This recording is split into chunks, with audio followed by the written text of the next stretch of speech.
중국 전통 학문의 양대 산맥은 유교와 도교일 것입니다. 두 학문 모두 내적 수양을 통해 입신의 경지에 다다르는 것을 목적을 하고 있는데, 유교는 성인 군자가 되기 위해 수양 정진하는 것이라며, 도교는 장생불사하기 위해 돌을 닦는 것이겠죠.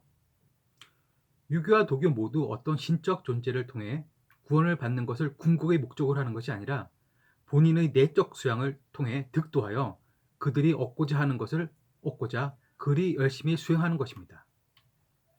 그래서 유교에서 성선설이냐 성악설이냐 판가름하는 인간의 기본 성격에 대한 정의가 그렇게 중요한 것이며, 모든 것이 자기 자신과의 싸움을 통해 얻어지는 것입니다. 그에 비해 도교는 장생불사라는 인간의 기본적이고도 본능적인 욕구에 충실한 것으로 보다 보편적인 성격을 갖고 있으며, 그래서 보다 더 서민적이라 하겠습니다.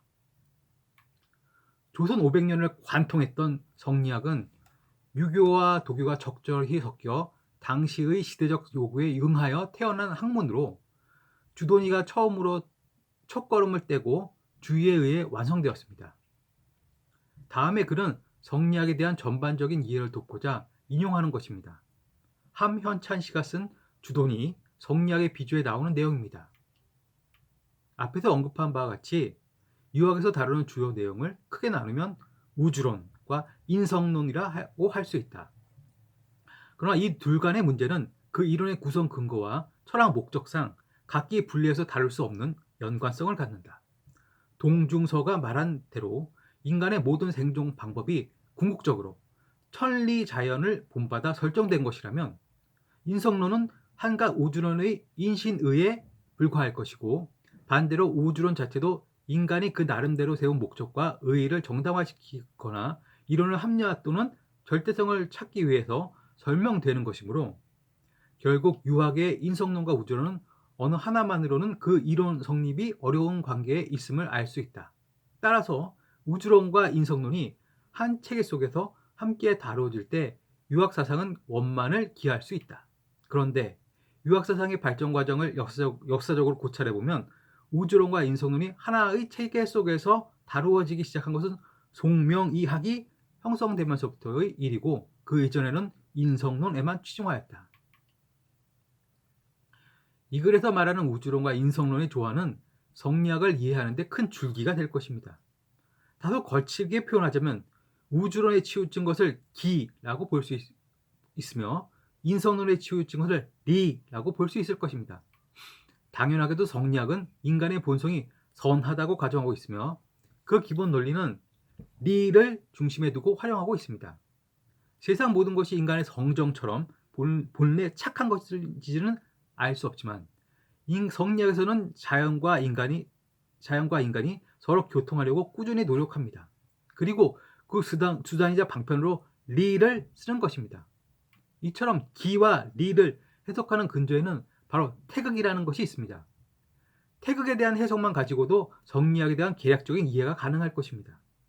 다음에 글이 태극을 이해하는 데 적지 않은 도움이 될 것 같아 참고 삼아 소개하고자 합니다. 김상섭 씨가 쓰신 태극기의 정치에 나오는 내용입니다. 역위는 전환 마렵에 형성된 주역 경전에 대한 해석서로 한역에서 아주 중요한 위치를 차지하는 책이다. 역위의 건착도는 한역의 개사전에 된다. 여기 건착도 상권에 다음과 같은 말이 있다. 그러므로 태역이 있고 태초가 있고 태시가 있고 태소가 있다. 태역이란 기가 드러나지 않는 것이다. 태초란 기가 비롯되는 것이고, 태시란 형이 비롯되는 것이며, 태소란 질이 비롯되는 것이다. 기와 형과 질이 갖추어 서로 떨어지지 않으므로 이를 혼륜이라고 한다. 혼륜이란 만물이 서로 뒤섞여 떨어지지 않는 것을 말한다. 보아도 볼 수 없고 들어도 들을 수 없고 쫓아도 얻을 수 없는 것임 얻을 수 없으므로 역이라 한다. 태역이란 기가 생성되기 이전의 단계, 즉 계사전에서 역에 태극이 있다고 할 때 역에 해당한다. 태초, 태시, 태소는 기와 형과 질이 생성된 단계이다. 이 세 가지는 한데 뒤섞여 떨어지지 않으므로 혼륜이라고 한다. 이 혼륜이 곧 계사전의 태극이다. 건착도에서는 태역을 역이라고 하고 혼륜을 태극이라 하였다.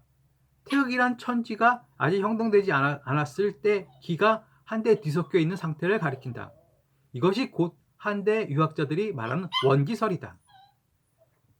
이처럼 태극은 자연의 이치를 설명하는 철학적 개념으로 사용되어 왔습니다. 인성론보다는 우주론에 더 가까웠다는 말이죠. 현대 과학에서 말하는 카오스하고도 비슷한 개념입니다. 현재의 관점에서 본다면 많이 부족해 보이지만 그래도 당시로서는 매우 과학적인 접근 방식이었다고 할 수 있을 것입니다. 성리학의 비조로 일컬어지는 주도니도 이 같은 흐름에서 벗어나지 않았었는데 주도니도 기본적으로 태극을 기로 이해했었습니다. 뒤이어 장제 또한 태극을 기로 이해했으나 주의의 직접적인 스승이 되는 정이부터는 차츰 태극을 리로 해석하기 시작했습니다. 다소 심심하기만 했던 자연과학의 이론을 철학, 정치학 등 사회과학에 적용시켜 그 쓰임을 넓힌 것입니다. 다음의 글 또한 태극기 정치에 나오는 글입니다. 정이는 18세 때 태학에서 호원을 만나 그를 스승으로 섬겼다.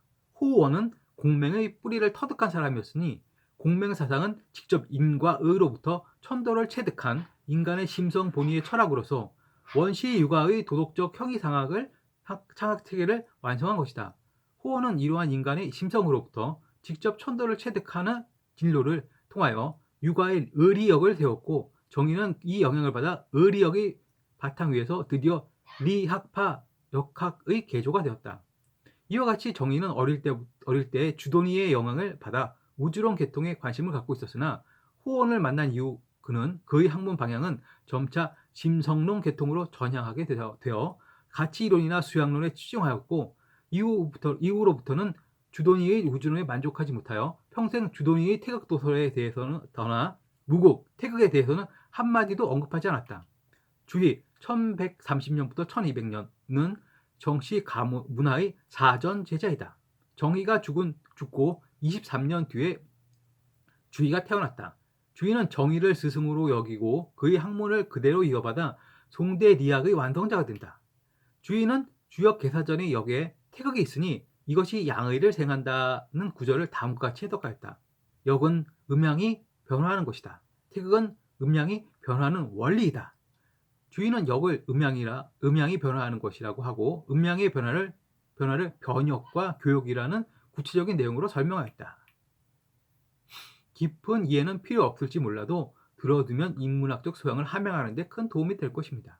끝으로 대한민국 국기 태극 문양의 색이 적색과 청색으로 그려져 있는 것에 대해 문제 삼고자 합니다.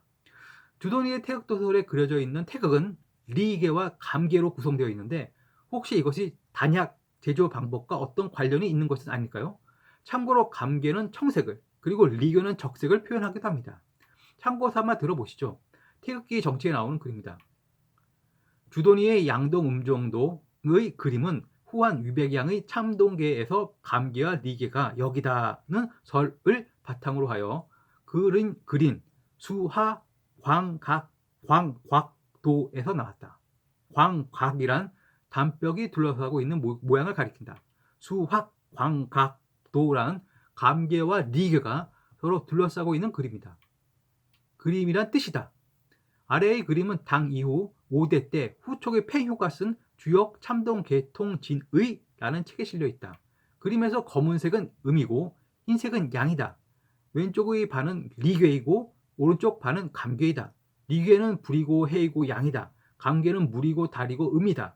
감기와 리기가 서로 둘러싸고 있으니 물과 불이 서로 통하고 해와 달이 서로 합하여 음과 양이 서로 배합되어 있다는 뜻이다.